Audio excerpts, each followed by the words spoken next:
Hello beautiful dragon people, it's me, your pal Vero, here to bring you some more of that Dragon Prince content to tide you over till the next season is finally released. So, today I am compiling all of my Art of the Dragon Prince review into one convenient, easy to watch video. So, if you're unfamiliar with what I did before, I basically reviewed all of the Art of the Dragon Prince, or at least the art from it that I found the most noteworthy, which, well, to be fair, it was quite a bit.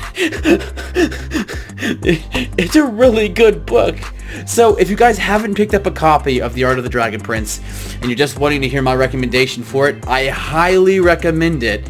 If you're a fan of the show, or just a fan of art and dragons in general, some good stuff in here. Really good stuff. The art and behind-the-scenes details of the process of crafting the show that we all love, it's really worth the buy. The series took me hours and hours and hours and months to make, so thank you guys so much for watching through that. And if this is the first time you guys are going to be watching this series, I hope you enjoy it. It's real casual, just me going through, talking about what I like. So if that sounds like something you guys would enjoy, this video is probably for you.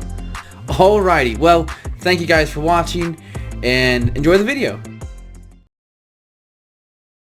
Hi guys, so I was planning on doing a review of the Art of the Dragon Prince, and I was going through it and kind of making notes, and I realized that I have a lot to say about pretty much everything on every page, so I decided to just go through every page and talk about the art and some of the notes that they were left, and yeah, so let's get right into it.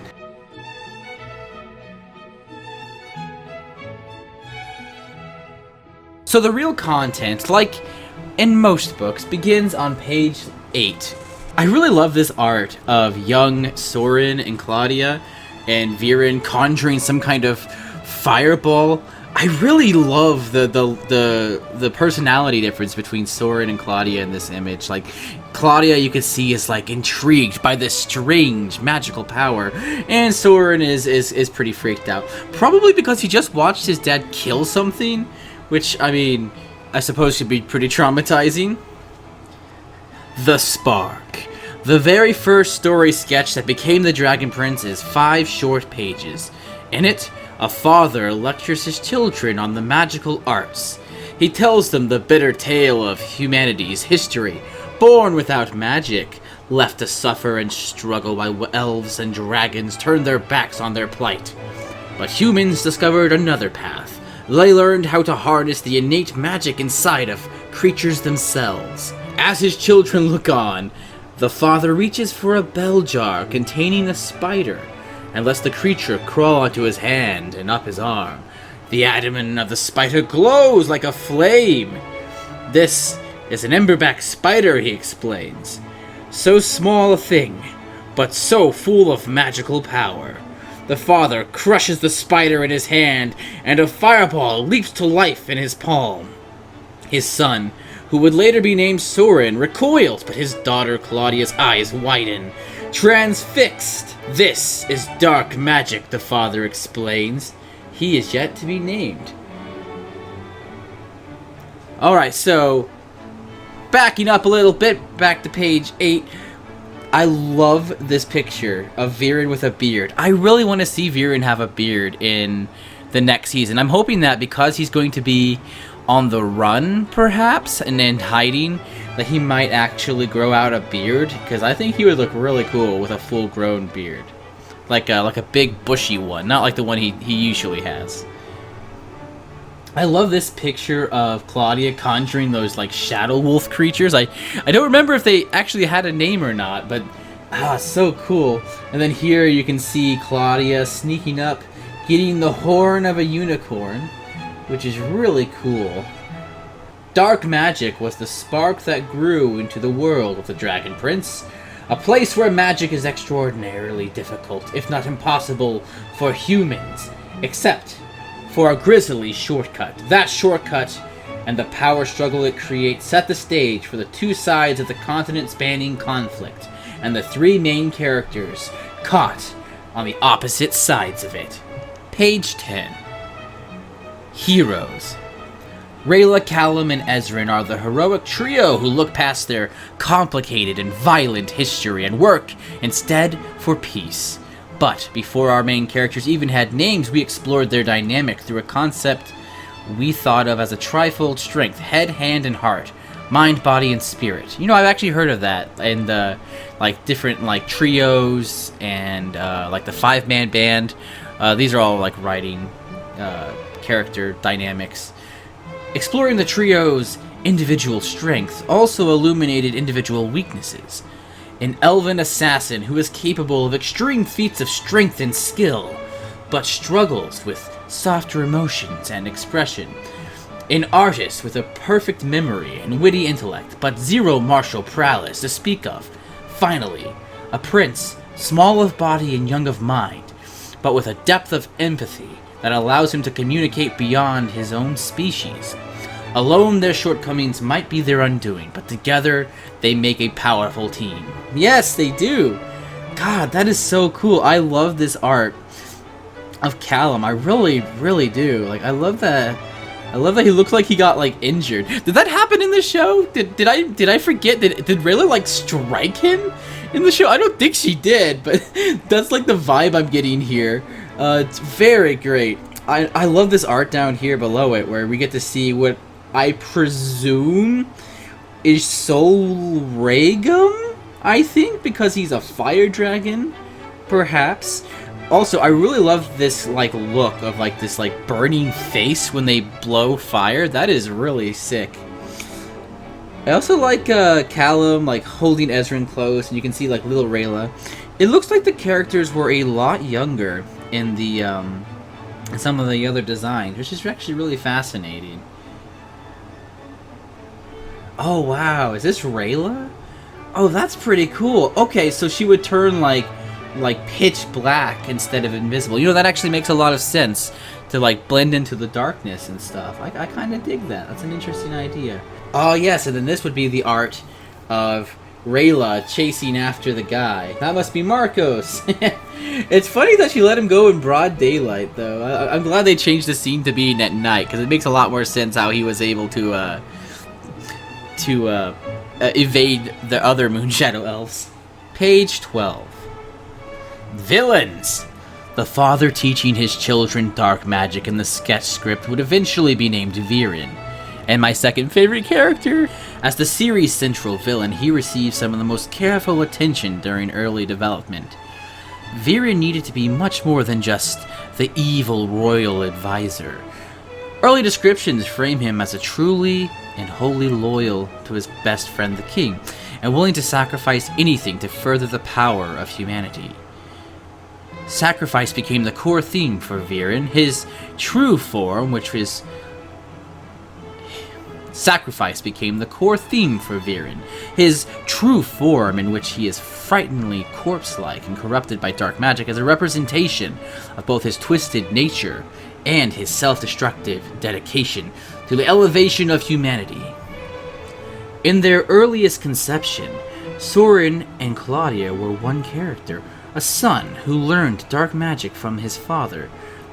The son was later split into two characters, one child in 𝐕𝐸𝐿's shadow, and the other his prodigy. But once they were split, Soren and Claudia quickly became more than creepy siblings. They sprang to life in concept art, almost fully formed, changing very little from their first paintings, despite a brief detour which Soren had black hair and a more intense demeanor. Yeah, no kidding. Oh my god, look at Sorbear. I'm not okay with this depiction of Sorbear. Oh god. Oh, he's ooh. I don't like this. Thanks, I hate it. I'm glad they changed it. Ooh, no. Great chin though, but no. Overall, I love this image of Claudia too. She's really cool. I love that weird, like, shadowy purple dark energy she's got in her hand. Page 13. The Crashed Dragon. Sometime in early 2016, the writing team sat around a table at Santa Monica coffee shop and mulled over a thorny question for a children's show. If our trio comes from two sides of a war, what does that war look like? How do we show it? That's a good question. Dragons attacking border towns, someone said. Raining fire from the sky, like in Grave of the Fireflies. Oh man, that's an amazing movie. Just thinking about it though, it's gonna make me tear up, so I'm gonna keep moving on. After a lot of pained oh no's and frantic hand-waving about how devastating we wanted our tone to be, we circled back to something compelling. What would happen if 3 kids caught up in a war witnessed a fighter plane attacking a base, but then the plane was shot out of the sky? What would they do if the pilot survived and it were up to the kids to either help him escape or leave him to be captured, or worse? It was the type of story we wanted the Dragon Prince to tackle, relatable to real-world complexity with no clear right or wrong, but approachable enough to engage a younger audience. It became our first real episode pitch. A dragon attacks a town but is shot down by a dark mage. Knowing their complicated experiences on both sides of the war, will our heroes fight to save the dragon, or leave it to its fate? The seed of the story would eventually become the Book 2 episode Fire and Fury, but at its earliest form, it was a 15-page test script loosely titled The Crashed Dragon. The characters in The Crashed Dragon weren't quite the people they eventually became for the show. Callum was much more cautious with magic than he is, something that never would have worked with Jack DeSantis' high-energy acting. Rayla was a bit cocky, lacking the self-doubt and hesitation she would eventually struggle with. Ezrin, called Findlay,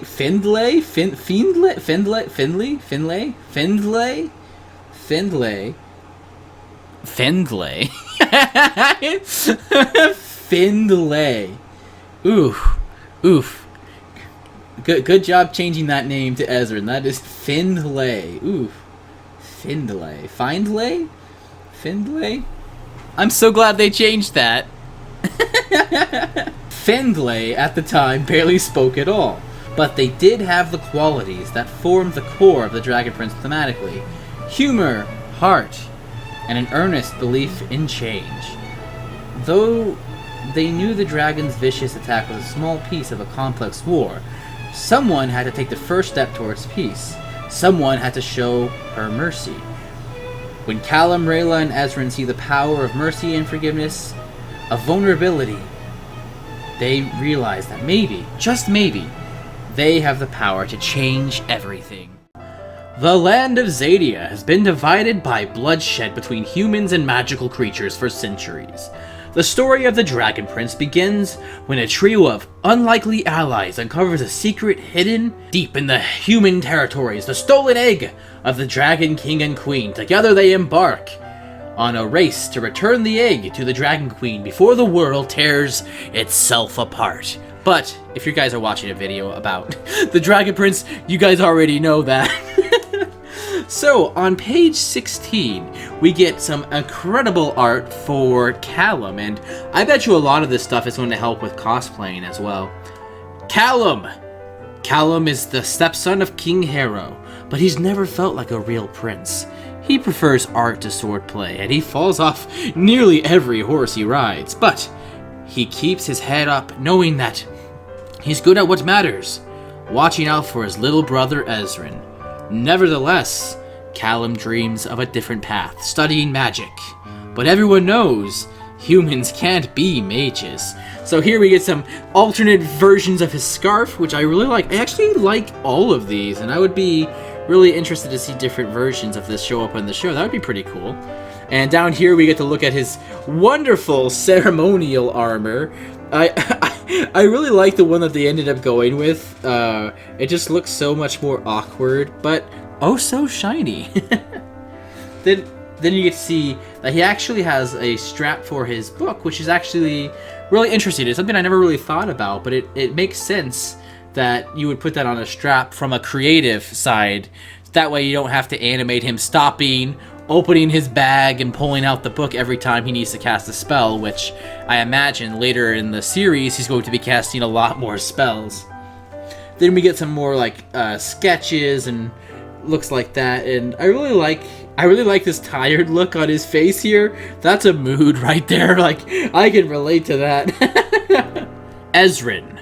The weight of ruling a kingdom on the brink of a war will one day rest on Prince Ezrin's tiny shoulders, but his endless, big-hearted optimism makes him ready to take on everything from dragons and rebellions to overprotective bakers with the help of his glow-toed bait, of course. So here we get a great bunch of sketches of not just my boy Ez, but of Bait. I especially love this one here with him with the crown on. Like, I would serve him. If he was my king, I would serve King Bait. I would bring him everything he could ever want, because Bait is so cute. I love him so much. And then down here we get to see alternate color costume for him, which is really good. Blue is a really good color for Ezrin. I think it really brings out his eyes really nicely.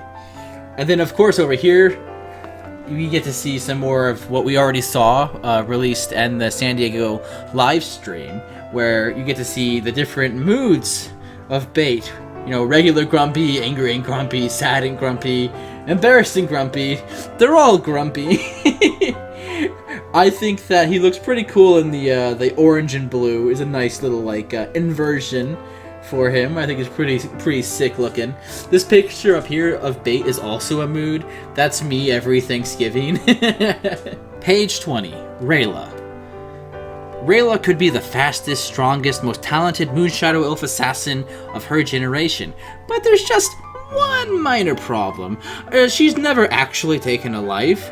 She sets out to prove herself, but Rayla's empathy for the enemy leads her to discover her true purpose, one that might just save the world from all-out war. So we get some cool alternate art for Rayla. She has this strange like metal bracer thing on her arm, and I'm not a huge fan of it, only because it looks kind of heavy. It seems strange to me for a character that's supposed to be like quick on her feet and agile and quiet to have any kind of like metal armor. So I really like the design that they ended up going with. Then down here we get to see some great sketches of her making different faces and her four-fingered hand, which is pretty interesting. I never realized how like square-tipped her fingers were. Very interesting here in this art. And then over here we get to see the magical bindings and a couple different stages. Page 20, Claudia. Claudia's head-in-the-cloud personality belies her immense talent for dark magic. She is her father's pride and joy, even when she's using her supernatural abilities to make her brother Soren think there's something stuck in his teeth. That is classic Claudia! Da-da-da-da-da-da! That's Claudia!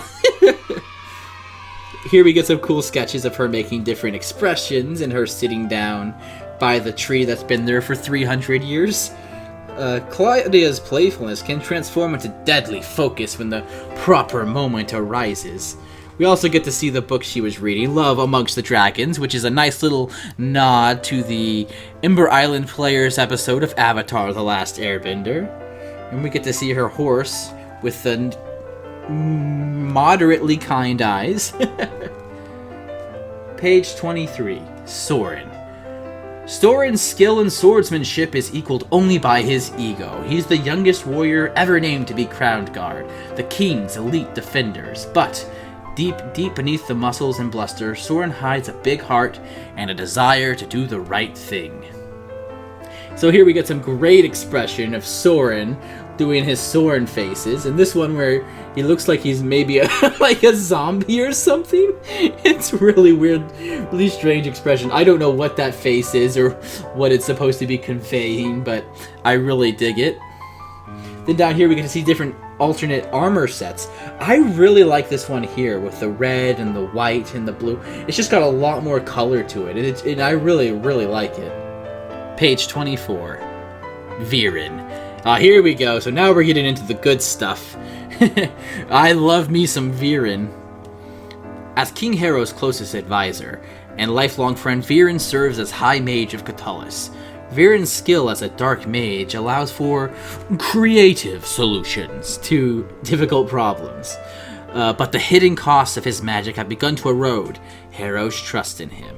So here we get to see different versions of his staff, or maybe it's just the way that his staff kind of changes shape. It's really interesting. I'm really curious what this is about. In the intro for the show, you see that the other mage is using the same staff. But it has some strange thing attached to the top of it, and I'm wondering where that is and if that's going to come into play later in the series. Down here, we get to see different versions of him. And this one right here in particular, I'm not a big fan of. He looks kind of swole, and I'm not okay with that. He looks muscular. Am I crazy? He looks kind of muscular, and I don't know. It's weird to me because this character is kind of like a weird nerd guy. Like when he's trying to figure out a solution to the problem of feeding the two kingdoms, he goes and he gets like a bunch of books. So it just seems weird that this like nerdy character would be muscular like at all. Like, I feel like he would much prefer his books to working out. Page 25. Harrow. When he took the crown, Harrow swore to be a servant king and rule with care and compassion for all the people of Catullus. However, his reign has not been easy, and a history of sacrifice and bloodshed weighs heavy on his heart. So here we get some great art of King Harrow. The one that I particularly like is right here, where he kind of has his hair down, and his beard is a little bit longer, and looks a little bit closer to the beard that Viren actually has. I actually really like the idea of them, like, copying each other's beards, be like, beard brothers. And then at the bottom here, we get some art of Pip, looking like a cute little birdie who gives the best birdie kisses. Page 26. Runan. Cold and sharp as steel, Runan is the leader of Xadia's deadliest assassins. Despite his bloody calling, he is not without love for his people and family. His protege Rayla is like a daughter to him. Okay, so here we got some really interesting art for him, different variants on his horns. So I kind of like the idea of the Moonshadow Elves having maybe slightly different looking horns, but I think that some of the designs here are a little too different and don't quite fit. He looks like he might be almost Earthblood elf here with the type of horns he has, but I might be crazy. Page 27. So here we go, guys. This is the real content that we're here for. This is why I bought the book. Barias the Baker. I want more Baker content. That's why I bought this book. Much like his signature jelly tarts, Barias the Baker is crusty on the outside, but warm, soft, and gooey on the inside. So here we get to see his iconic roller, the masterful weapon that he uses to fight the evil armies of Viren in the finale of Season 3. And we get a couple of different variants on his costume. I really like this one here, where he looks a lot more impoverished. I don't know what it is. Maybe I just think of like peasants because of this hat that he's wearing. And then down here we also get to just look at some different sketches for citizens. The diversity in Catullus needed to go deeper than just the main cast. The citizen represents the kingdom's many skin tones, body types, and ages. Later episodes called for background couples, many of which are of the same gender or interracial, which is wonderful and one of the things that I love the most about the Dragon Prince. Alright, Spotlight. Creatures of Xadia.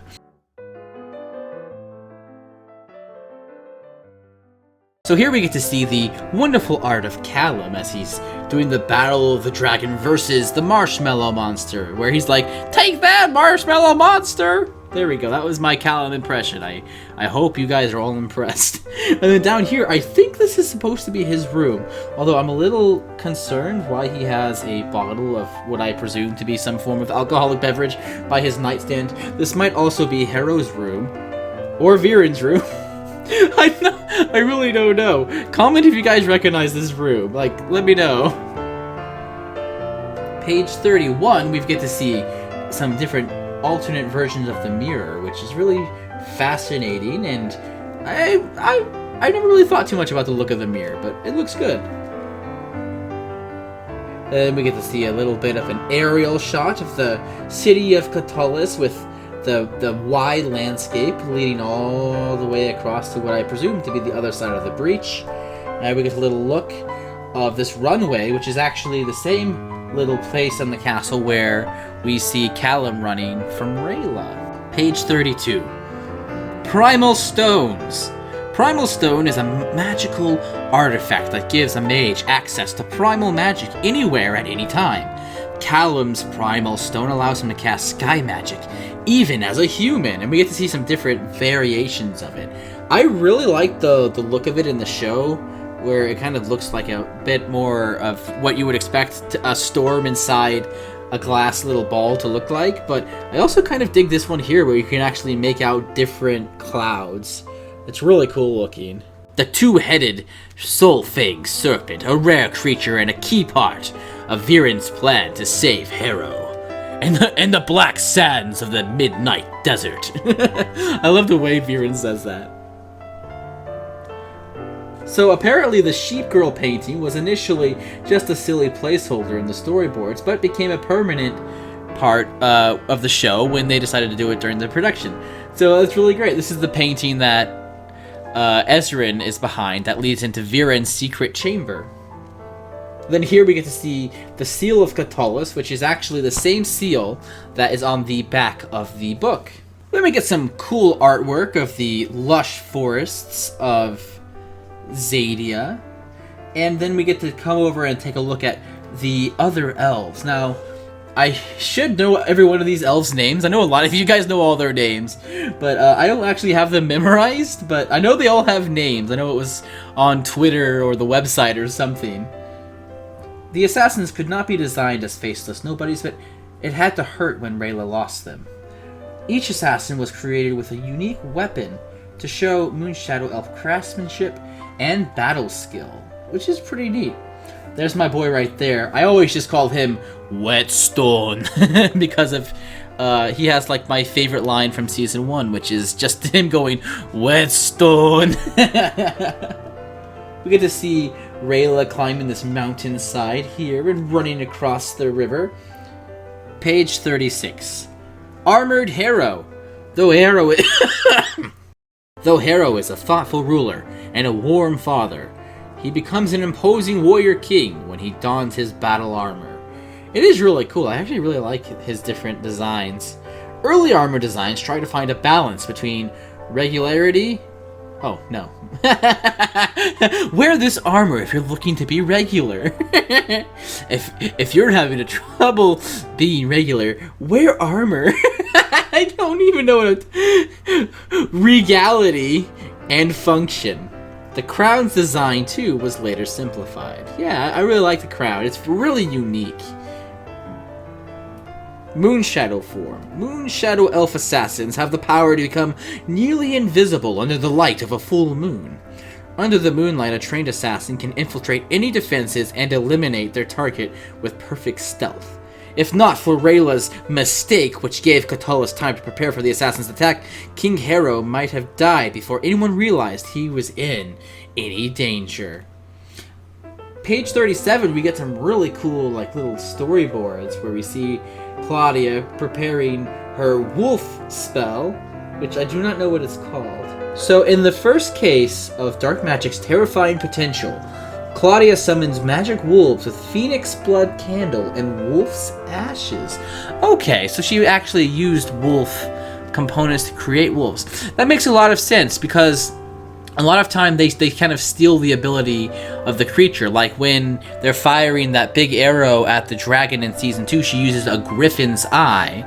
So it must have like really good sight or something. You know, this is really cool. See, this is one of the things I really love about the Dragon Prince is that the co-creators and just the writers, they put so much thought into everything that they do. Like, I really respect all of their time and effort into putting this kind of detail into a show. I really love it.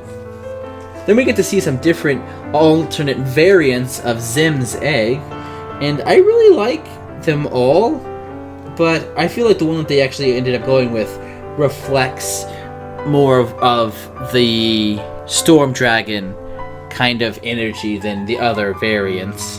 Then we get to take a look at Viren's dungeon, and it's filled with all kinds of spooky things. You can see like the skull of what I presume to be a earth blood elf. That's what that looks like to me with the side horns coming up like that.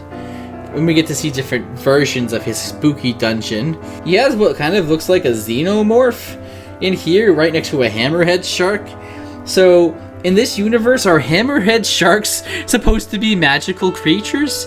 Because, if so, like, what can they do? And will we ever see them fight a magical hammerhead shark? This is the real questions right here. This is what I need answered.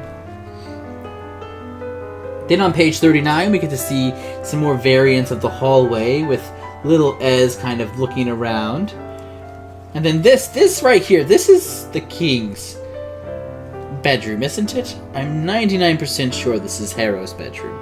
Although I don't think this is the same placement as it was shown in the show. Page 40. We get to take a look at the very lovely artwork for Viren and Harrow standing together.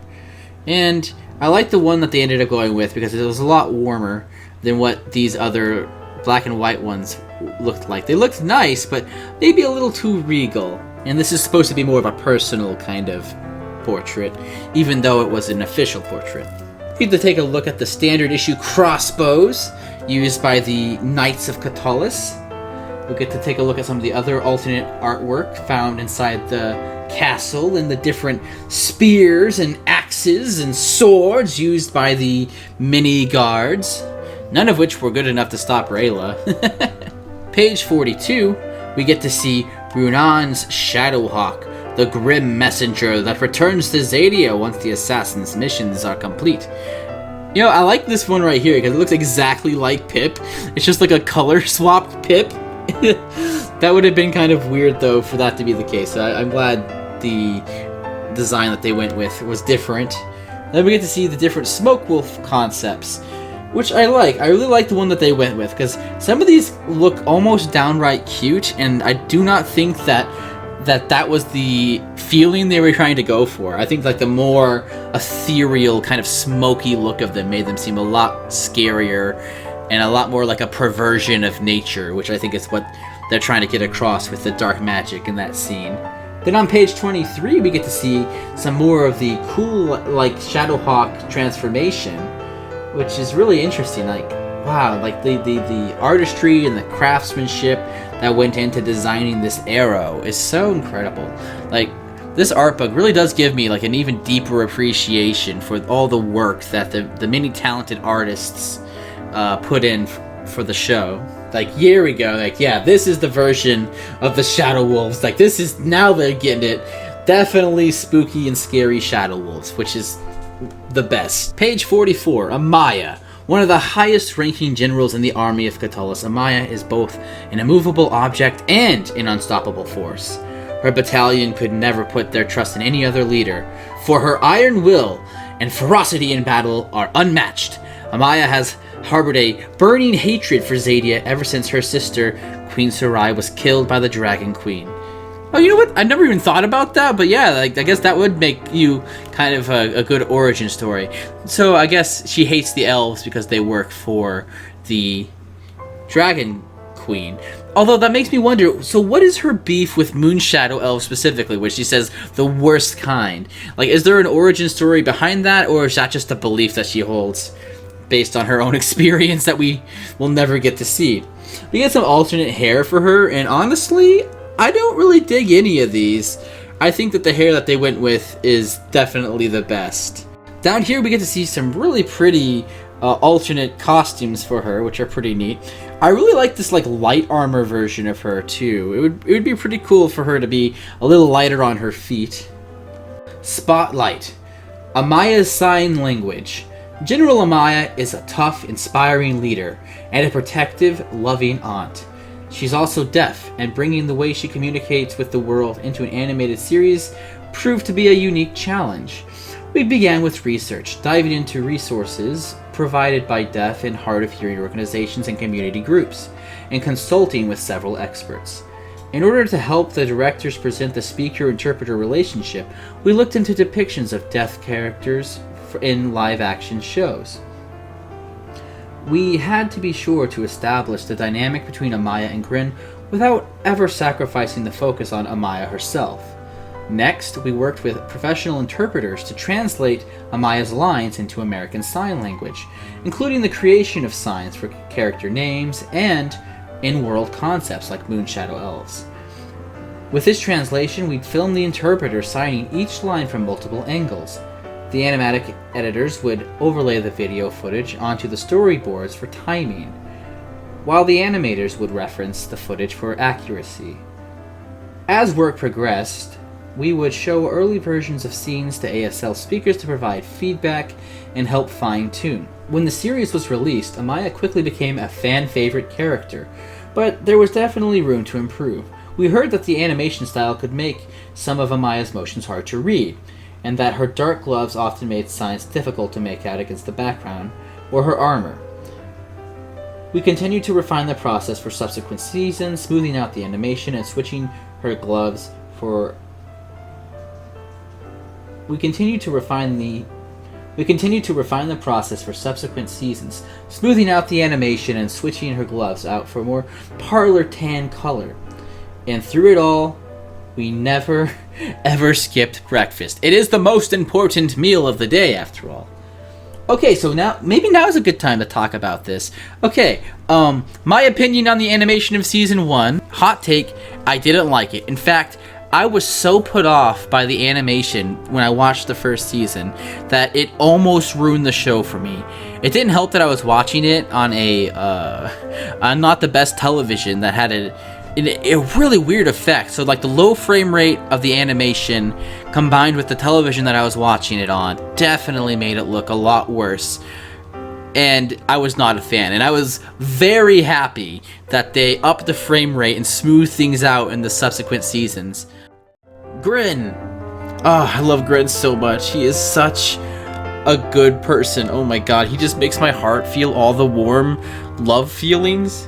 Corvus is Amaya's go-to soldier when a mission requires stealth and subtlety. His skills as a tracker and spy are unparalleled in Catullus. Corvus's placeholder name in the early scripts was Dennis Trackerman. That's a great placeholder name for him. You know, now that I'm looking at him, like, I can kind of see it. I kind of see like a Dennis. I can kind of see it. What? Page 47. Apelli. Apelli is stern, principled, and knows the laws of Catullus inside and out. Apelli was not intended to be a recurring character, but she proved to be a delightful thorn in Viren's side. I love Apelli. She's a great character. I can't wait to see her. I hope her role gets more expanded. And then down here at the bottom of the page, we get to see the coronation for Viren, looking more like a coup than a crowning.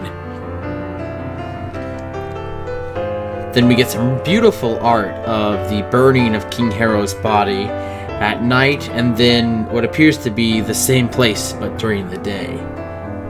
Page 49. On page 49 we get to see Claudia's cool little spider thing that she like crushes in her hands to light the fire at King Harrow's funeral, which is pretty cool. I actually really like a lot of these designs. They're all really good. I think the one that they ended up going with is probably my actual favorite though. So down here we get to see Harrow's body, and it says off to the side here that in early storyboards Viren lifted the shroud to prove that King Harrow was actually dead. Ooh, that would have been like a grisly moment. They wouldn't have even had to have like shown King Harrow's dead body. They could have just had like maybe one of the characters in the crowd be like, how do we even know King Harrow is dead? He's fine this morning. And then Vero would be like, I said my own name. Viren would be like, you don't believe me?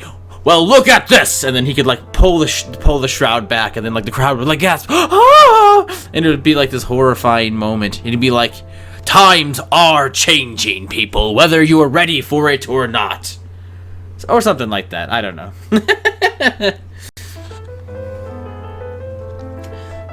Page 50. On page 50, we get like a lot of really interesting interior artwork of the Panther Lodge, and then we get to see some really cool exteriors of it, and just some little bits and pieces, various props like the bridge. And then down here we get to see a really interesting thing, different designs of the Key of Erebos. And what's really interesting about this is how it was just a lockbox in some of these other designs, and that leads me to a little side theory, if I can take your attention away from the book for 1 second. So a lot of people are wondering if the key itself is like the important magical part, but I don't think it is. I think that it really is just like a container that has something inside of it, and that's going to be the magical thing. So not the key itself, but inside of it is going to unlock the item of great power. Page 54. In this we get to see some really cool storyboards, and you guys probably can't really see this really well, but they also have little bits of what I believe to be an ASL person kind of doing the motion so that they can draw them and can later be animated, which is so cool. Page 55, we get to see some different designs of buildings, and of course, the lovely statue of Queen 𝐀𝐧𝐝 in her final pose, reaching down to save 𝐕𝐷𝐼ryn before ultimately losing her life to 𝐓𝐼𝐢𝐴𝐼𝐻𝐴𝐼. Page 56, we get to see all kinds of different various designs for the throne. All of them look pretty good, except I kind of hate this one right here, just because it kind of like looks really uncomfortable. Like if you were like leaning against it, I kind of hate it. I already kind of have a bad back, and just looking at that is causing me pain. Down here we get to see the final throne design and how it matches basically the color palette of King Harrow, which is really cool. Page 57, we get to see the glowing Xadian butterflies. They provide fuel for dark magic so that 𝐕𝐷𝐼ryn can sustain his less nightmare form. It doesn't say less nightmare. I added that part in myself. Page 58, we get to see some beautiful art of the Xadian countryside, followed by the nightmare fish creature. It looks like they experimented with different, more abstract tentacle river monsters, but ultimately decided that a giant catfish-like creature was more appropriate. Oh, thank goodness they didn't go with a tentacle monster. Oh my god. If you know, you know. That's all I'm gonna say. We get on page 59, we get to see them going down the river. This is a really pretty image. And then at the bottom, we get to see like different designs for the monsters and different kind of leviathans. I would love to see different designs like these kind of show up maybe in the book where they end up going into the ocean. That would be pretty cool. Page 60. In page 60, we get to see another really interesting storyboard where they're passing the egg to Rayla, and she's like, "Ow, my hand!" and she just drops it. I shouldn't be laughing at that scene, but it's funny to me. Then we get to see some beautiful artwork of just the backgrounds of many shots, I believe, and just kind of the setting of that scene. Page 62. On page 62, we get to see the design for Corvus's weapon. This is really cool. I really like the way Corvus's weapon works. I was thinking, I play a lot of Dungeons and Dragons, and I was thinking about trying to create kind of a homebrew weapon for something of the same design, but I'm having trouble balancing it. Maybe I'll be able to figure it out. I don't want it to be too overpowered with its range. And then we get to see some really beautiful artwork at the bottom. Spotlight. Primal source. Moon. From new to full, the moon itself follows an endless cycle of light and darkness to light, two fundamentally opposed forces existing in parallel harmony. The primal source of the moon deals in reflections, phases, and dualities, truth and lies, life and death, reality and illusion. Moon mages understand that all shadows are born of light, and to reach for light is to cast a shadow. Moon magic, too, is cynical in nature, strongest under the full moon and weakest during the new. Oh, that's actually new information, isn't it, guys? Like, we knew they were strongest during the new moon, but so their magic is weakest during like a new moon. Okay, so strongest during the full, weakest during the new. That actually makes a lot of sense. That's actually really interesting, because it's kind of similar to waterbenders, where their bending is the strongest during the full moon, but I don't think they ever like said that their powers were weaker during other phases of the moon. That's actually really interesting. I'm wondering if that's going to show up as a plot point at some point in the future. Some great moon mages are illusionists, using their powers to befuddle and confuse their enemies' senses. Simple illusion spells can fool the eyes and ears, but more powerful illusions can mimic taste and touch. It's no surprise that those connected to the moon do not trust easily. Moonshadow elves in particular place deep value in oaths and blood promises, knowing that trust and perception are easily manipulated. In places where the energy of the moon is highly concentrated, the veil between life and death can thin, allowing the living and dead alike to glimpse the other side. Mages can conjure flickers of the past, restless spirits can be put to rest, and the living can bid final farewells to the lost. Ellis. Growing up in the mountains of Catullus gave Ellis an explorer's heart. She's curious and brave, more than her fellow villagers who would never dare to climb the slopes of the cursed caldera. But Ellis will do anything for her wolf friend Ava, who is like the cutest wolf. Oh my gosh. Every time that wolf was on screen, my heart is just like exploding. It's not a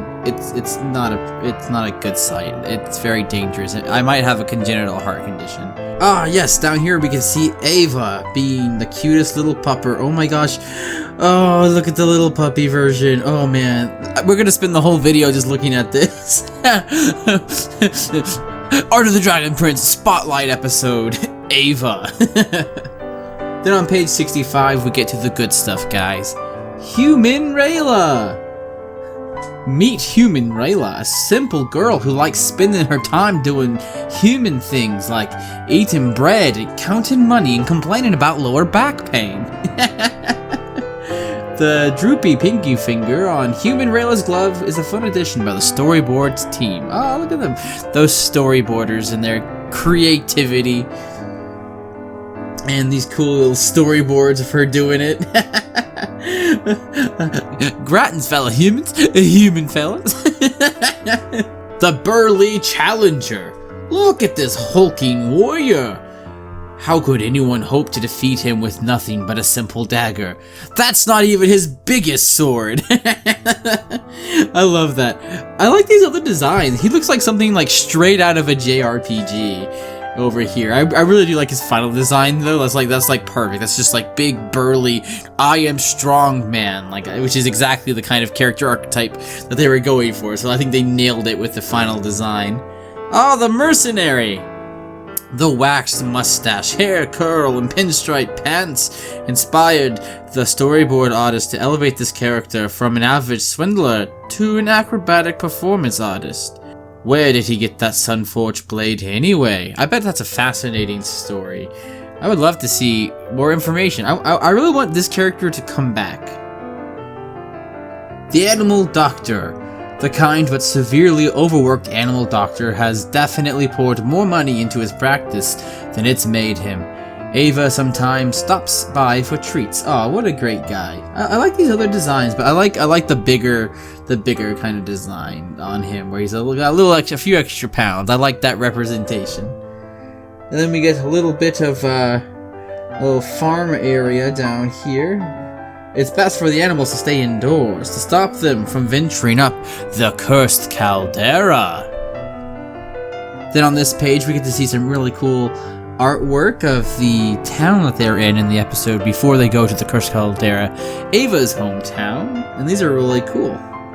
Page 69, nice. On page 69 we get to see a bunch of just kind of little art assets of various buildings and towers and signs. Then on the next page we get to see these cute little doggo designs, which I love so much. God, you guys don't even know how much I love animals.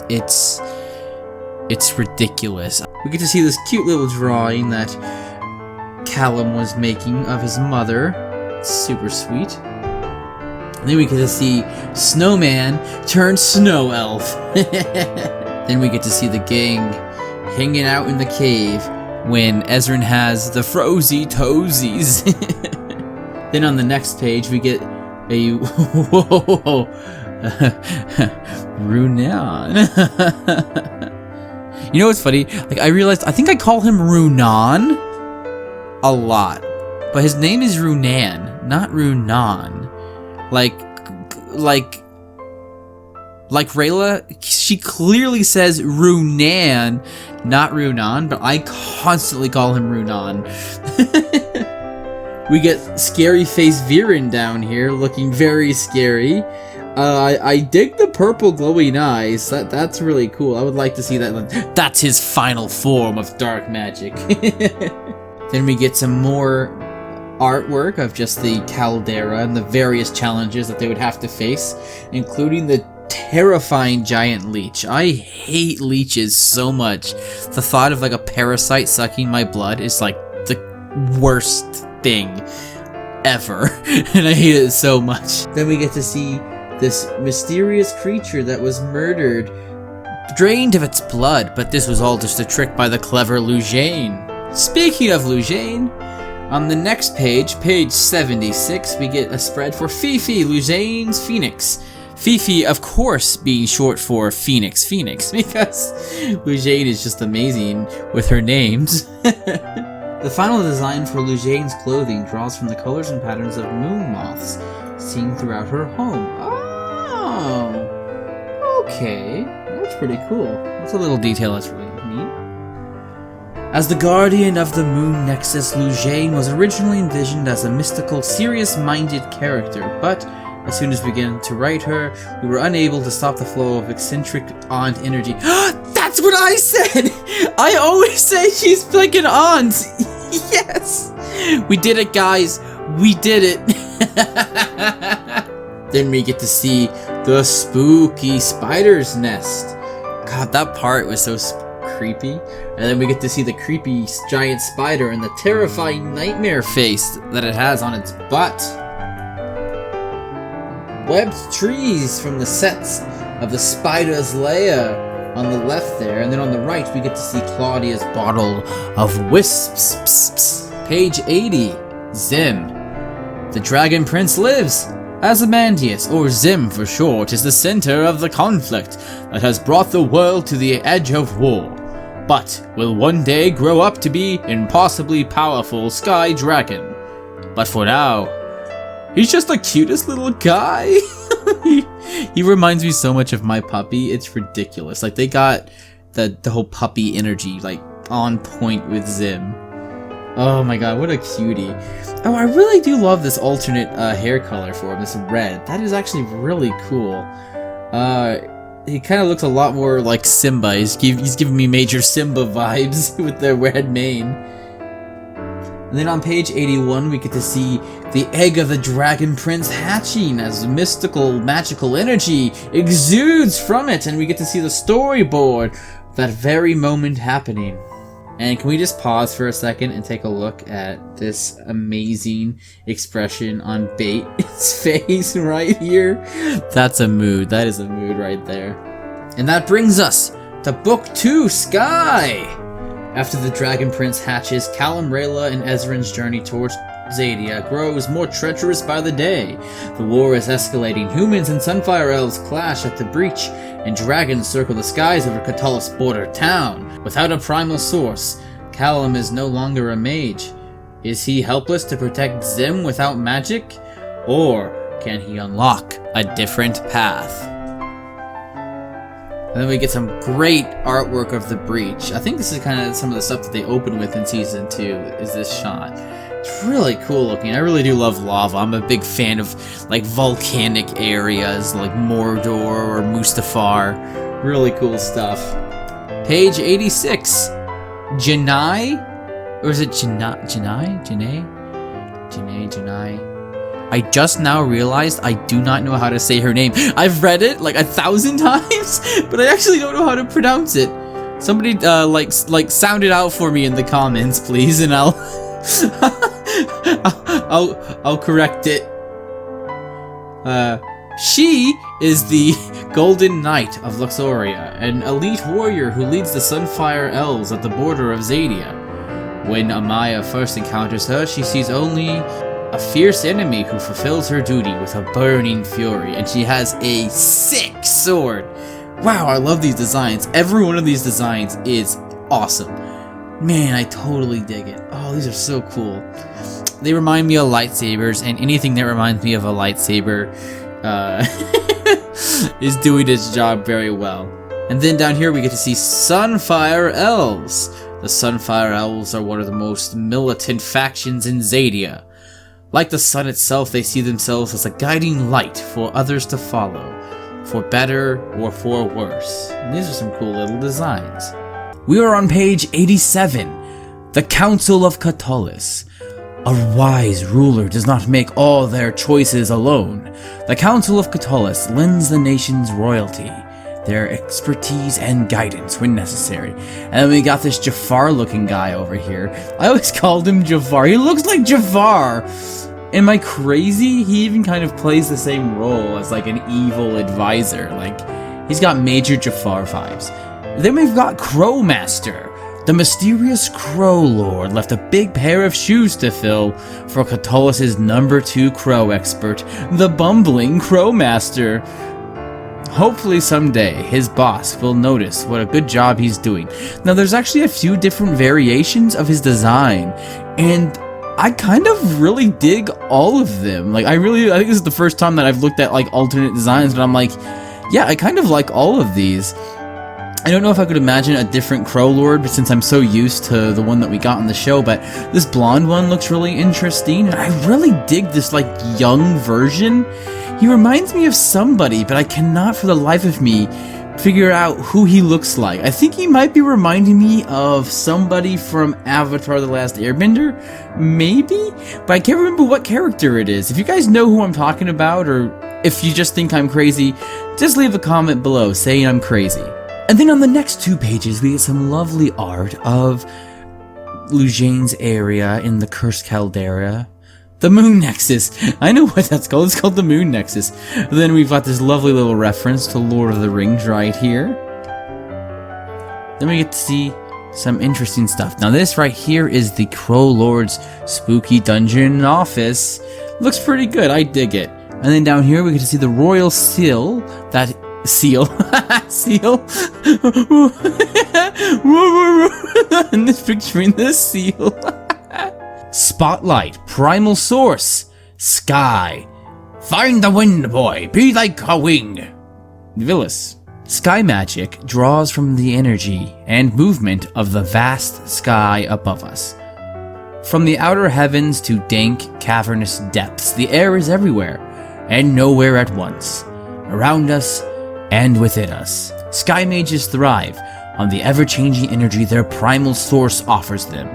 From the churning chaos of a storm to the clarity and freedom of a cloudless sky, the sky primal can manifest in the ability to summon wind, lightning, or shrouding fog. But its power is not limited to the weather. A talented sky mage can magically enhance their movement, allowing bursts of speed and leaps of great length. Now that's actually really cool. I don't think we've seen people do that on the show yet, but that could be really helpful in certain situations. The most powerful among them can even transform their arms into wings, giving them the gift of flight. Even with limited physical strength, a sky mage can learn to perform feats of incredible agility, making them excellent acrobats, dancers, and sometimes thieves. Let's talk about Nyx. Perfect. Although Skywing Elves have a deep connection to the Sky Primal, the form of their connection can be just as unpredictable. Only about 1 out of 10 Skywing Elves is born with wings, and whether these special individuals choose to use their powers for virtue or vice is as uncertain as a falling leaf's path through the autumn air. Then we get some interesting storyboards of the scene where Claudia sees Zim and he looks so cute and she's just like floats towards him with the heart. To be fair, that is exactly the same way that I was feeling during this scene. Then we get some more lovely art of the Moon Temple. We get to see the lovely bridge that leads up to it. I would really have loved to have seen this place in its prime. It would have been really cool. Before it was left to a solitary guardian, the Moon Nexus hosted travelers, mages, and scholars from all over 𝐀𝐧𝐝. Then we get to see this little rose, the blue rose that Rayla uses to keep herself awake through Claudia's dark magic sleep spell. And we get to see Claudia's enchanted ocarina that she used to knock her out. Then we get to see the moon dorms, filled with very interesting items made of that Moon Shadow Elf's craftsmanship. That is really impressive. I really love how Moon Shadow Elves have such a defined aesthetic. Like if you put that in front of me and said, which elf from the Dragon Prince built that? I would be like, oh, that right there? That's a Moon Shadow Elf shelf. That's kind of fun to say. Moon Shadow Elf shelf. You've heard of Elf on the Shelf. Now you've heard... Okay, anyway, moving on. We get to see this cool little thing here. I'm not sure what this is. What is this? Let's see, the text says, even the most mundane of Moon Shadow Elf household items is ornately crafted. Then we get to see some more images of the Moon Shadow Elf temple. Then we get to see some of Claudia's amazing hot brown morning potion and a lovely little picture of her. She looked so pretty with her hair like that. I especially dig the hair loopies. Very Katara-esque, which I dig. Erebos. Erebos is as mysterious as he is alluring, and his charisma compels even Viren to entertain his sinister influence. A star-touched elf of great power, his past has been purged from history, and Erebos himself is trapped somewhere in a magical prison. But why? Is Erebos a tragic victim of Xadia's arrogance, or a manipulator who pulled too hard at the strings of his puppets? Well, one of these days I'm going to do my theory video on Erebos and kind of explain what I think his beef with everybody is, but we'll get to that another time. So we get a couple of different alternate kind of heads of him, and I dig kind of what they're going for here. I think they kind of knew very definitely, kind of like, I feel like they knew what they were going for with Erebos. Like they really wanted kind of like this regal, charming kind of man. Like he has very nice hair, he's always dressed nice in all the different variations. Here we get some more different variations on him, and yeah, it looks about the same, where he has kind of this very nice, pretty presence. I know that a lot of children's shows like to make their bad guys as bad and evil and looking as possible. Like, look at the Fire Lord. I mean, that dude, if you had to guess, is this guy hero or villain? What do you guys think? So I really like the design of Erebos. These are pretty sick. I can't imagine Erebos looking like anything other than what he looks like, but I would love to see these designs kind of repurposed for other star-touched elves. Like, these are really cool. Oh, I know this. This was one of the images that they revealed at the San Diego Comic-Con panel. Oh yeah, this here too, right. With her Claudia with her little octopus arm, which is really cool. Oh, here we go. Now we're getting to that good stuff. Captain Vilas. Vilas? Villains. The D is silent, that's the important part. Whether or not his tales of his past life as a pirate are true, his warm-hearted advice touched Rayla, Callum, and Ezran. His ragged clothing is more reflective of his weird sense of humor than his blindness. I really dig these different designs of him. I really like this one here, actually, quite a bit, where he's a lot younger. That would have been really cool. To kind of have, like, this young guy, like, talking about all of his many years of sailor stories. That could have been pretty funny. And then we got Berto down here, being a cool little parrot, looking remarkably similar to Pip. So that's pretty cool. Then we get some different art of the town where they board the ship. There's the ship itself, the Ruthless. We get some interior artwork of it, which is really nice. I really like these a lot. This is the island where they stop off at, where Zim gets lightning bolted in that very heart-stopping scene. Here are all the items that Viren had to gather to communicate with Erebos. And then this is the expansive royal balcony. It's a balcony. What am I supposed to say about that? It's a balcony. Here we get the beautiful Queen Sarai. Callum and Ezran's mother Sarai was beloved queen of Katalis, a warrior whose brave sacrifice saved the people of 2 kingdoms from starvation. She is remembered for her sweet tooth and iron fist, with an unwavering belief in compassion and the strength of heart to fight for it. And then we get some different variations on her. One thing that's really interesting is they all pretty much look the same. So it makes me think that they probably came up with the design for Callum, and then they kind of were like, well, let's make her look like Callum, because they all look very similar. Some variations on the hair, but so yeah, she looked very lovely. I could almost believe that all these alternate designs would just be her with wearing different clothes. We get to take a look at her really cool spear. which is really sick. I really love that kind of like one thing longer than another design that a lot of the stuff in Catullus has. It's really cool looking. Then we get a bit of the storyboards for the scene where her and Harrow are having both a literal fight and a metaphorical fight as they argue with each other about whether or not to take the life of the Magma Titan, to take its heart, to save the lives of 2 kingdoms. And then we get Queen Farida. Farida is Queen of Evenir, a nation off the western coast of Catullus, while Evenir itself is mostly swampland, plagued by dreary weather. Farida herself is warm and pleasant. She's a really cool character. I really like the way that they have her design. I really want to know more about her. And these other designs are really interesting. Then we get to take a look at the Queens of Durin, the warrior queens. The Queens of Durin arrive seeking aid, desperate to make a better future for their people and their infant daughter Anya. Niha. Is that her? Is that how you say Neha? Neha is typically the voice of reason, while Annika speaks from the heart. They're so cool. I was so happy to see like 2 queens. That's so awesome. What great representation. Maybe I shouldn't have made fun of the name so much. Then we get to Queen Anya. Queen Anya inherited the throne of Durin at a very young age and had to grow up fast to defeat those who sought to usurp her rule. Now, Anya has the will and the savvy to match wits with even Lord Viren. King Florian. A bear of a man, King Florian has a big, strong heart and bigger, stronger arms. As king of the rugged mountains of Delbar, he values a hard day's work and a warm hearth at night. King Alling. He's like the uncle. I think, isn't that what Callum described him as in the Callum spellbook? I think they called him like the uncle of all the different people. He definitely has uncle energy. King Alling rules over the proud and prosperous nation of Noodlelandia. His wealth and privilege have shielded him from the tough decisions in life. But he's a kind man who loves his many children more than anything. Then we get a lovely exterior shot of the castle. This is actually really cool. I actually really like this angle. It really helps me put into perspective where all the different events take place. So that's the tower right there where Harrow was in. So that must be it up there. Fascinating. This is really cool. Baby Ezrin. Ezrin was just a tiny baby when his mother, Queen Sarai, gave her life while on a dangerous mission into Zadia. I call it Zadia. Zadia. Why do I know the word? I've said it 10,000 times. Young Callum.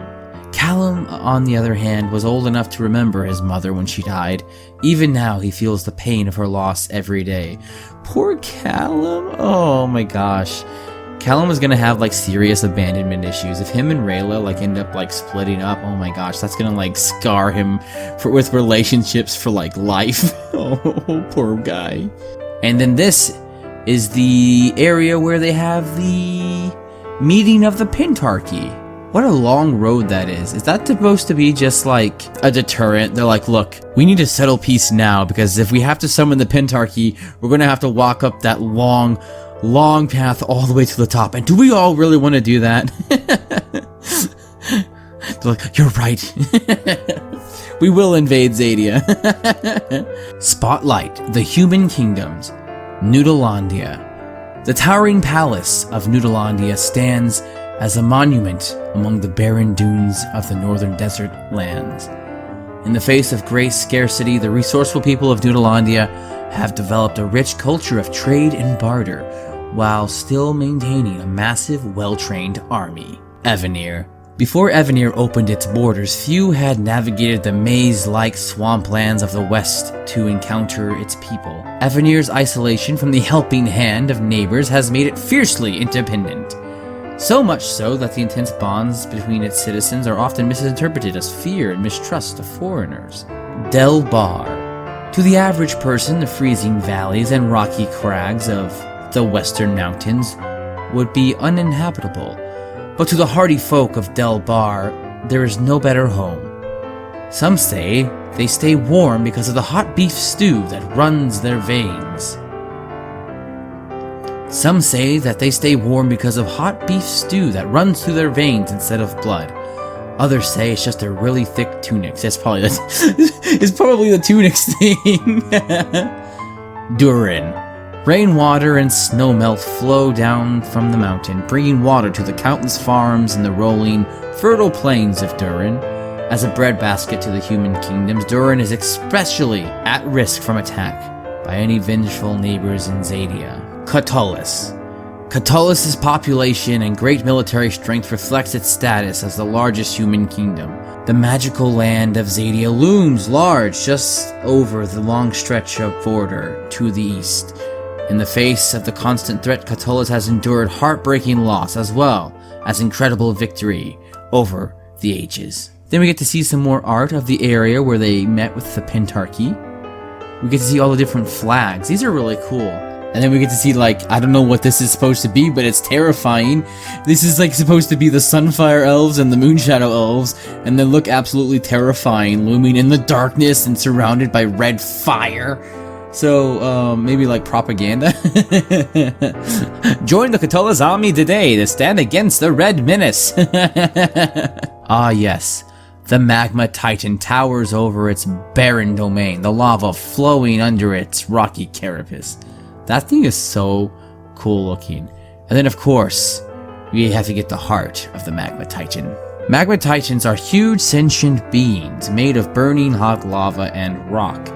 Though dangerous, at heart, they are just like many other creatures in 𝐀𝐧𝐝, peaceful unless provoked. Queen 𝐸𝐸 tried to impress this message of compassion upon the leadership of Catullus, but even Hero did not heed her words. Maybe they could have just reasoned with the Magma Titan. Maybe they could have just talked the Magma Titan into just giving up his heart. Can you just die? Because, like, we really need that. And then we get this really sick image of one. Man, that is really cool looking. I really like the Magma Titan. He looks like something straight out of World of Warcraft, and I really dig that. Oh my god, wow, look at this. Holy cow. What a cool painting. Wow, look at Thunder go. So, are these dragons important, do you think? So that's Thunder. Maybe the other blue one is his dragon wife, and then who's the dark purple one? Thunder, the Dragon King. 𝐴vizandum, the indomitable king of dragons. The incredible powers imparted to him through his direct connection to the Sky Primal are matched only by his commitment to Queen 𝐸𝐴 and their tireless watch over 𝐀𝐧𝐝. Wow, holy cow. So we get some different variations on his design here. I really like this one. This one is really cool. This one almost looks like something like one of you guys would draw. Like, this is really cool looking. Then we get some interesting storyboards of the moment when he turns back, where Viren shows his humanity, where for once he doesn't make the practical choice, where he follows his heart, goes back, he puts all the human kingdoms at risk. He's the only one who can perform the spell that will save the two kingdoms, but not thinking of that, and not thinking of himself, he risks his own life and everyone else's life to try to follow his heart and do the right thing and save the queens. Oh, look at this guy! Does this dragon have a name yet? I don't even know if he has a name yet.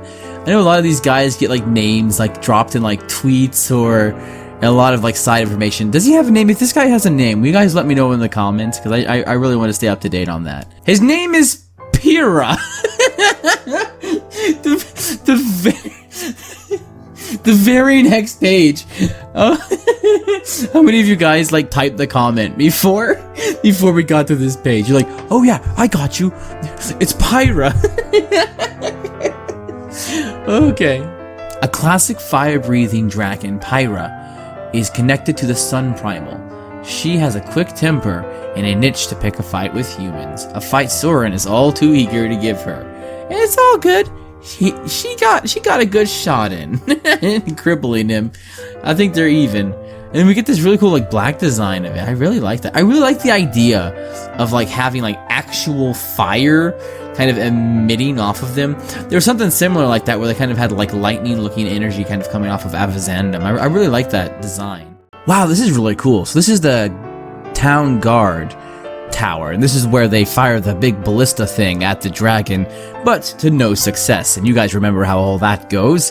Here's some more beautiful artwork of the town, and oh, I recognize this place. This is where Soren ends up, after his little incident, don't make a dragon mad, guys. That's all I'm saying. Like don't make a dragon mad at you, and you won't end up paralyzed. Oh, here we go.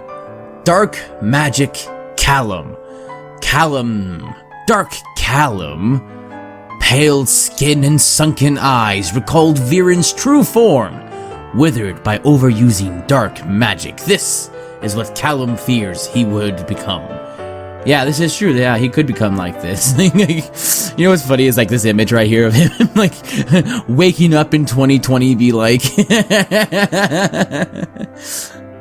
oh, paralyzed Soren.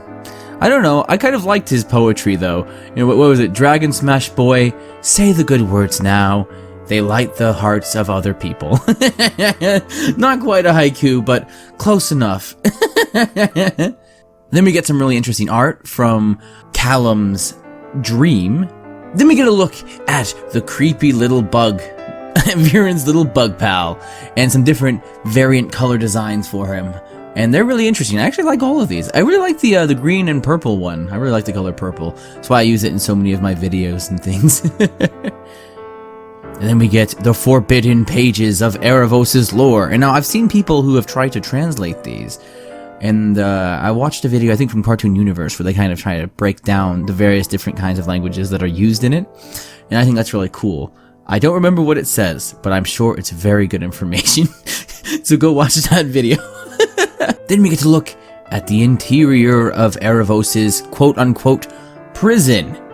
As eternal prisons go, even Erebos has to admit that his home is comfortable and elegantly decorated. So yeah, it is very nice.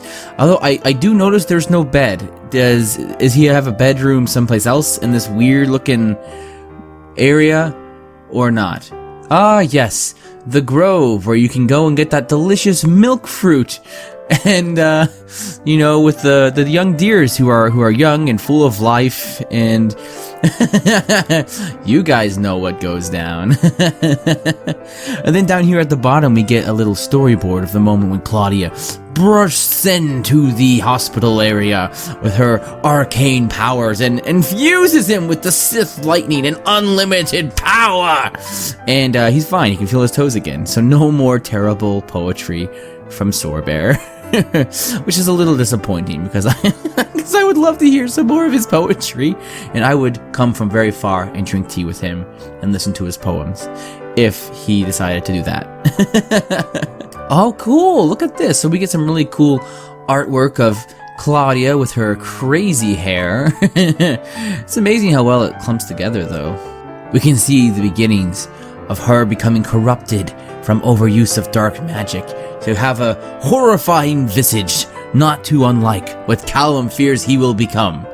And my personal belief is that she's going to end up on the secondary villain route, so I'm pretty sure that we will get to see her become more and more scary as the show goes on. Then we get to see the creepy shadow forms of the various moon shadow elves who were corrupted and used through dark magic to attack the other leaders of the human kingdoms by Viren. Then we get some beautiful art of the moon shadow path, where we can see them going across it and the various different kinds of rune symbols straight upon the path. But what I always wondered about this is, do these same like stones that kind of sink after you walk, do they come back to the top? Do they rise back up over time? Or does the path naturally kind of like re-stone itself? Like do the stones in the lava kind of like reposition in a way so that there's a path and the runes like connect to the stones, and the stones are not actually the path of the runes, and the runes after sinking the stones, after being stalked, then they'll walk them. Do you guys know? Do you guys have any idea what I'm talking about? Does it make any sense? I'm just trying to figure out how it works. I think my brain is broken now. Then we get a good look at Sol Regum, and a little storyboard of the moment where they try to come across it, and Zim's beautiful flying scene. Then we get a little exterior artwork of Luxoria, and that brings us to Book 3 Son, Zadia, Callum and Rayla have finally crossed the border, and the final stretch of their journey begins. Ezran returns home to take his place on the throne, where he hopes to stand against the calls for bloodshed. All the while, Viren plots from jail as Erebos' mysterious influence grows. Will little Zim be reunited with his mother before the two worlds erupt in all-out war? Well, you'll have to watch Season 3 to find out. Or, you know, if you're watching this video, you've seen it. I don't really worry about spoilers for the show on this because I'm like, if you found my channel, you've seen the show. Great place to start. 𝐀𝐧𝐝 𝐅𝐚𝐜𝐞𝐫. 𝐀𝐧𝐝 is a powerful sun archdragon and former king of the dragons. Left blind after a face-off with the original dark mage 𝐁𝐼. Is that Zyard or Zard? Has anybody heard this said out loud? 𝐀𝐧𝐝's hatred for the human smolders in his ancient heart. So we get some really cool artwork of him, and I really like these, like, magma version of him down here. That is really cool looking. Like, that's really neat. I always like it when they take on more Pokemon looks. As one of you guys in the comment section is like, looks like a Pokemon. I think I like them when they look more like Pokemon. So maybe it's best that I'm not, I don't have a voice on what the designs are, because they would just all look like weird Pokemon in my universe, apparently. Wow, look at this. The majestic former king of the dragons, 𝐀𝐧𝐝. He seems so noble in this picture and not all screaming about how he smells death on people. It's beautiful. Zard. Is that right? Or is it Zyard? Zyard? Is it Zyard? Is that how you're supposed to pronounce it? Like with like a hard... Because it would be... The A would make the I say its name. So it would be Zyard. Zard. Is this good entertainment? Are you guys having fun? I feel like I'm having fun over here, but I'm like, is this the quality YouTube content that you've come to expect from me? Anyway, I'm gonna say Zard. I don't know if there's supposed to be like a more pronounced sound in there. That's what I'm gonna go with. You guys can all correct me in the comments. As the first human to learn dark magic. Oh, really? Was he the first human? Is that news, guys? Is that been confirmed before? Because I knew he was one of the first, but I didn't realize he was literally the first human. That's really interesting. I didn't know that. That might be really important for later. As the first human to learn dark magic. The most uncreative Sith Lord. As the first human to learn dark magic, Zard taught others the craft and helped guide humanity to prosperity. But he incurred the wrath of all of Xadia. And then we get, like, this is really cool down here. I really like this, like the alternate versions of him. This one over here makes him look a lot more kind of like a homeless person, which I can kind of get behind. Like, that's an interesting idea. Kind of like a nomad. I like it. And then we get a female version of the character, which I really like a lot. That would be really cool. To have, I love some female villains. They're great. Yes, and then down here we get to see Zyard's staff. It can drain the magic from a whole host of creatures all at once. And I wonder if that is going to be the ultimate plan of Erebos at the end. That he's going to cast some kind of magic spell and consume all magical creatures in the world all at once. I don't really have any evidence for that. It just seems like kind of like a cool world-ending kind of event that could be part of his revenge agenda. And then we get the Adoraburs. These cute little fuzzballs latch onto bigger creatures to travel great distances. Young elf children love to play with them, and the Adoraburs don't seem to mind. And these guys are so cute, and it breaks my heart that Claudia has one in a little glass thing, and something horrible is going to happen to it. I'm so sad. I'm not okay with that. Then we get a little storyboard down here of the scene where they are first interacting with 𝐀𝐧𝐝, and he's all like, I smell death. Oh, 𝐀𝐧𝐝, he's a grumpy old dragon. Without the destructive influence of human civilization, trees on the Xadian side of the border can grow to massive proportions. Oh wow, yeah, these are really pretty. Adoraburs cling to blades of grass hidden in the scattered meadows of the thick 𝐀𝐧𝐝 forest. So all you gotta do is just kind of like go through there. Although, you know, that would make me kind of nervous, like walking through there. Like, I mean, I would hate to step on one of them, but they're hanging out on the ground. So I guess that would kind of be on them. But knowing me, I would probably like very carefully, like kind of like drag my feet along the whole length of grass. Anytime I would suspect there were a Duraburs nearby. Or Duraburs. Or Duraburs. Oh my god. This is a great video. This is going fantastic. We get some more artwork of the 𝐀𝐧𝐝 forest. And some more artwork of the 𝐀𝐧𝐝 forest. And then a bit more, embrace yourself, of artwork of the 𝐀𝐧𝐝 forest. I actually really like these down here where you can kind of see like these kind of strange, like they almost look like they've been designed, but they're like these beautiful natural formations. Ah yes, the cool prince, Prince 𝐀𝐧𝐝. 𝐀𝐧𝐝 is the hot-headed prince of Noodlelandia and heir to its throne. When his father King 𝐅𝐴𝐤𝐿 is critically injured by supposed 𝐀𝐧𝐝 assassins, 𝐀𝐧𝐝 seizes control of Noodlelandia and its army with a vengeful goal: war. You know, this guy really reminds me a lot of Zuko from Avatar: The Last Airbender, like Season 1, man on a mission. I'm gonna capture the Avatar. I'm gonna get revenge for my father. Like, it seems like him, Season 1 Zuko. Am I the only one that sees that? Comment below if you guys can kind of see that. I feel like he's got like book 1 Zuko vibes. And then we get to take a look at 𝐻𝐼. This guy is so awesome. I love this character so much. I really hope to see more of him in the future. Runan's husband 𝐻𝐼 is the Silver Grove's master craftsman. His work ranges from the elegant lethality of Moonshadow Elf weapons to the delicate metalwork of trinkets and jewelry. He also has like a really cool voice. I really love his voice. Queen 𝐀𝐧𝐝. The imperious ruler of the Sunfire Elves, Queen 𝐀𝐧𝐝 embodies the power and glory of the sun. She demands complete fealty and forthrightness from her subjects, and her disdain for humans is absolute. Yeah, she's a little unreasonable. She's definitely not a good leader for her people, and not the kind of person you want in power when you're trying to find peace. Ah yes, 𝐀𝐧𝐝. 𝐀𝐧𝐝 is a student of language, translation, and interpretation in Luxoria. They take their studies very seriously and were top of their class in linguistics. So a 𝐀𝐧𝐝 is a citizen, not a soldier. Oh, 𝐀𝐧𝐝 is a citizen, not a soldier. So they do not have... Wait, so is 𝐀𝐧𝐝 not the name?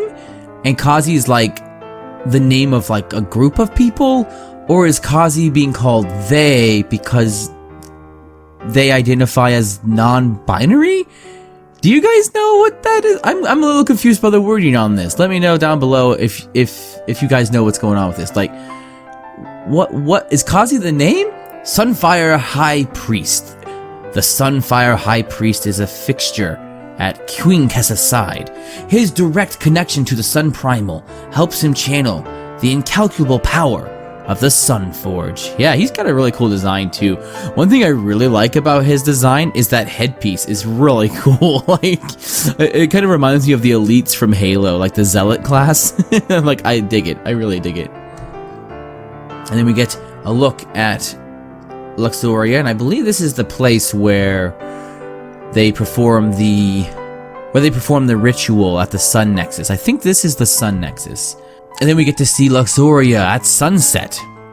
And then we get to see the wonderful prison where they were keeping Amaya. So I was really curious about this prison, and this is probably just me maybe being a little nitpicky, but is this a prison? Because here's my question. If this is supposed to be a prison, right, then why is it surrounded by fire, since it seems that most Sunfire Elves can pass through fire? So is this a prison only for humans? And if so, why build it with a ring of fire? Why not just build like a standard metal prison? I don't know.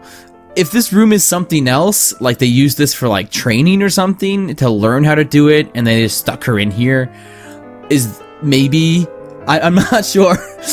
Maybe if I ever get to talk to Aaron Ehas or Justin Richmond, I can ask them about this and be like, what? Is that is that like a prison, or are they like using this room for something else and they were just keeping her in here because it could serve as a prison? Like, these are the questions that keep me up at night because I don't have a lot in my life. Ah, yes. And then we get to see the mysterious pool where they keep the little things that float in there. The whatever they're called, the things that 𝐀𝐧𝐝 made. And we get to see some of the faceless designs. That actually like kind of creeped me out the first time I watched book 3 with my friends. When we see the first Moonshadow Elf turn around and their face was gone, I was like, oh no. It's 𝐀𝐽. 𝐀𝐽's here? Oh, 𝐀𝐽 is so creepy. I'm like, I don't know how he got into this universe, but he's here, and he's stealing faces. And then we get to look at 𝐀𝐧𝐝's workshop, and we get to look at some of his really elegant, well-designed tools.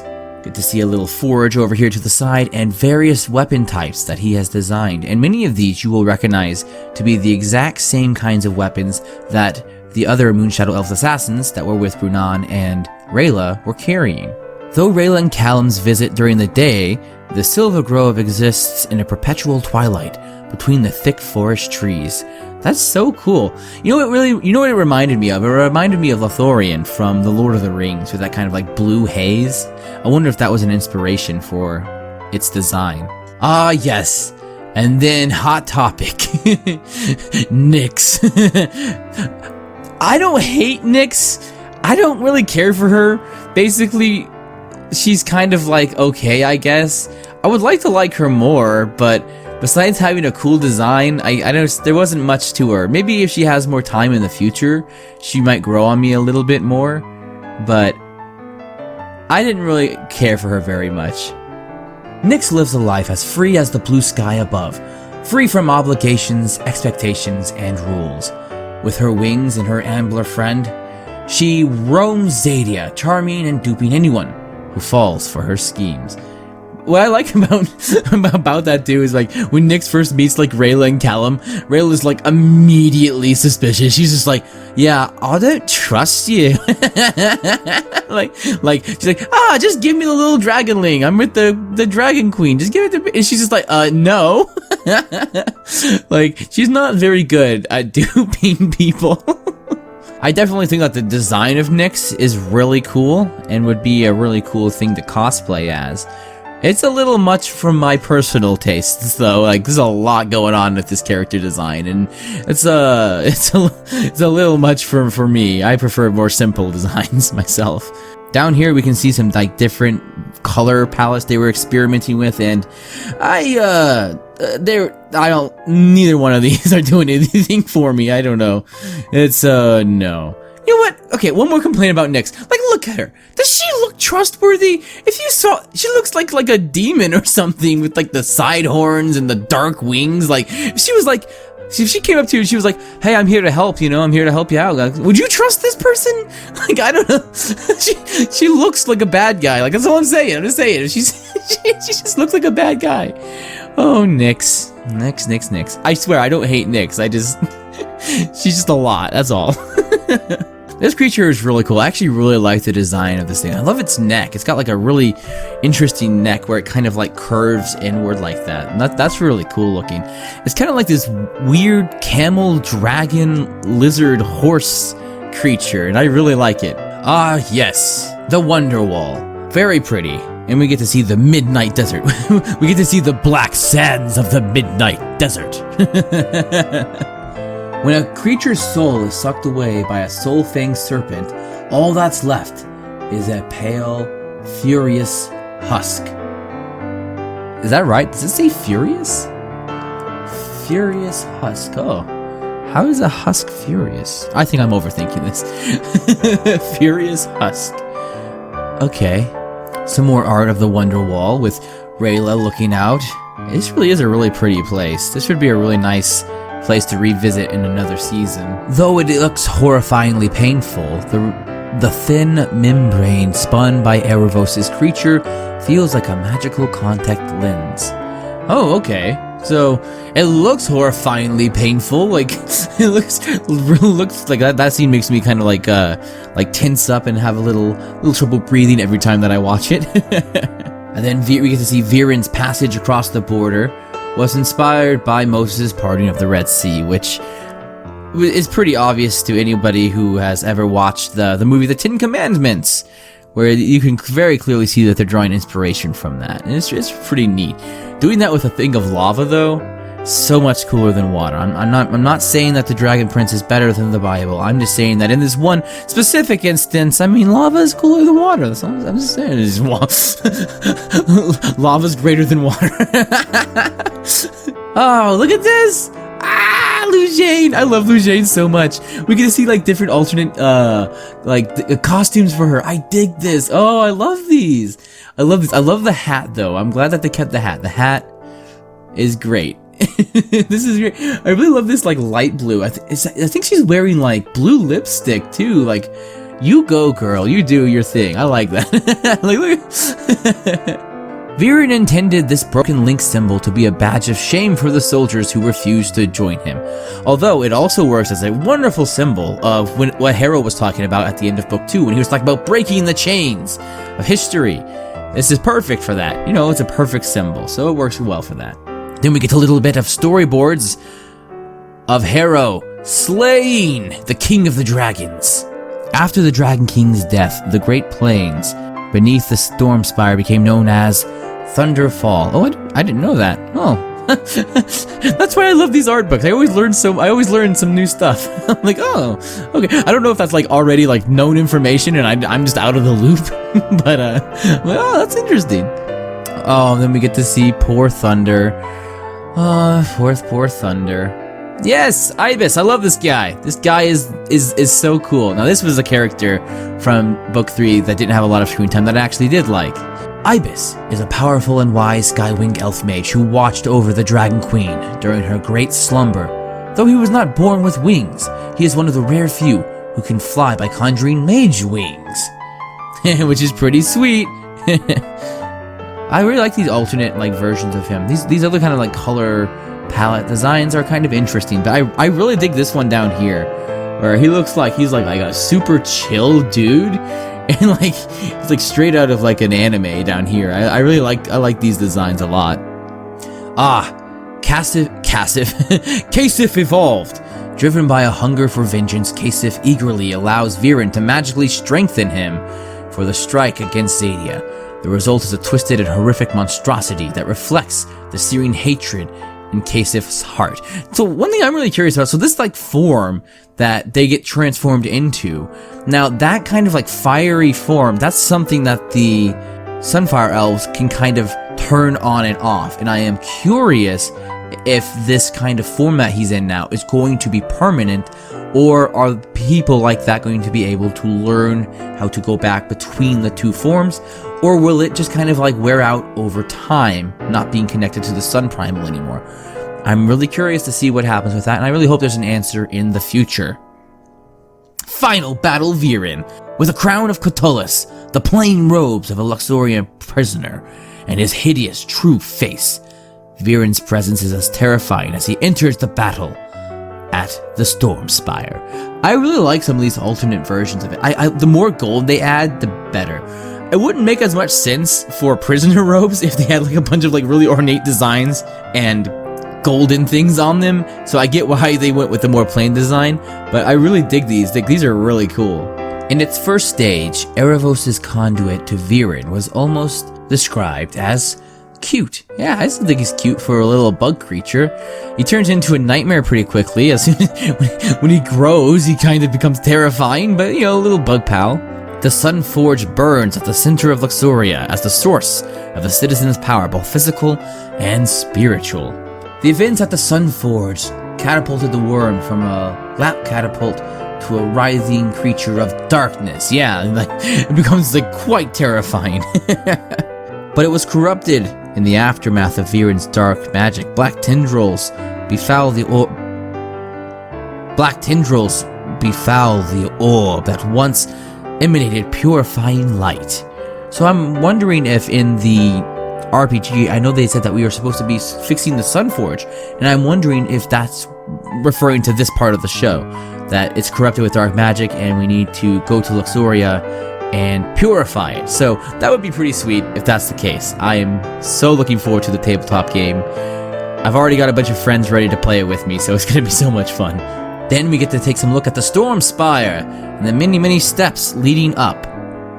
We get to see the entrance to the Storm Spire right here, and it's very nice. 𝐀𝐧𝐝, the queen of the dragons, and the only mother character who is alive and in the show. The only mother character, 𝐀𝐧𝐝. 𝐀𝐧𝐝, queen of the dragons, ruled along 𝐓𝐼𝐴𝐼𝐴𝐼 for centuries, but the pain of losing both her mate and her baby was almost too much to bear, sending her into a deep slumber. Can Zim reach her before it's too late? It's making me think of Star Wars. She's lost the will to live. She's dying. Down here we get to see some variations of 𝐀𝐧𝐝 with some different color patterns, which are really cool. Oh, we get a little cute of her like nuzzling 𝐓𝐼𝐴𝐼𝐴. That is adorable. That is so cute. Then we get to see the inner part of the Storm Spire where 𝐀𝐽 sleeps, guarding the nest, which lays empty. Then we get to see Théodrin and Lane. Rayla tells Callum that her parents are dead because the truth is much more painful and complicated.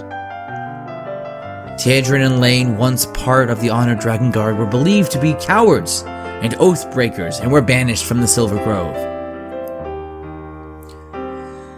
Rayla later learns that they both kept their oaths and fought Viren to the bitter end. But is there more to their story? Well, I mean, yeah, probably. Like, it'd be pretty cool. I mean, they're probably in the coins, right? Like they got sucked into the coins. like there's like the part in the book where Runan looks at the coins and he recognizes two people that disappearance never made any sense to him, like the brave Dragon Guard. So probably more to them. While designing Lane, artists explored alternate color palettes for the regalia of the Dragon Guard. The Dragon Guard have a unique role and a distinct look from the assassins of the Silver Grove. Callum sketches Théodrin and Lane for Rayla after his visions of the past. As the Dragon Guards are prestigious warriors, we explored several ornamental pieces for their outfits. I love that kind of stuff. I really love the Moonshadow Elf design of their various trinkets and architecture. I think it's so cool. We get another interior look at the inside of the Storm Spire. Unprotected and unguarded by the dragons, Zim's egg lays defenseless after the Dragon Guard are defeated. We get to look at some different decorations that are in the cove, which are pretty neat. I never noticed these two dragon signs here. So this is called the Storm Spire, and this is where 𝐓𝐼𝐴𝐼𝐴 lives. So is this like the castle of dragons? Did Sol Regum used to live at the Storm Spire? Or did he live somewhere else? You'll have to stay tuned to find out. I have so many questions to ask. They need to do another Q&A. Winged Callum. Manos, Plumas, Volantis. Callum's new spell allows him to transform his arms into mage wings. A trick he picked up from Ibis, but couldn't perform until the last desperate moment. Yes, the moment that makes my heart swell with love and all the good feelings every time I watch it. Like, I still get chills every time I rewatch that scene. It's just like, the feels. It's good. It's very good. We get to see the technical complexities of the battle, with all the various armies being knocked down and fighting. Our heroes make their last stand with the remaining Sunfire Elf soldiers. Hopelessly outnumbered by Viren's army of darkness, the final battle was the greatest artistic and technical challenge the team had yet undertaken, and everyone rose up to bring this chaotic, magical, epic siege to life and close out the first chapter of the Dragon Prince saga. And it was awesome! Man, just thinking about it gets my heart pumping. Like, there's so many cool moments in that scene. Like, I don't usually think of the Dragon Prince as like an action show, but that scene was, sequence was really impressive. It's no coincidence that the swirling torrent Viren uses to attempt to absorb 𝐀𝐧𝐝's power resembles a certain other dark mage's spell. Yes, I have a really interesting theory about the staff that he uses and its importance, and whether or not it's going to be the catalyst to destroy all the magical creatures in the final chapter of the show. But we're gonna have to wait and see for that. And after that, we just get to see a bunch of the end credit artwork here collected, and it's really great and cute. But beyond that, we are finished. My dear, beautiful dragon people, we have done it. We have gone through the entire Art of the Dragon Prince and looked at all of its wonders and secrets. As always, thank you guys so much for watching. If you liked the video, please remember to like and subscribe, and I will see you guys in the next one. Take care.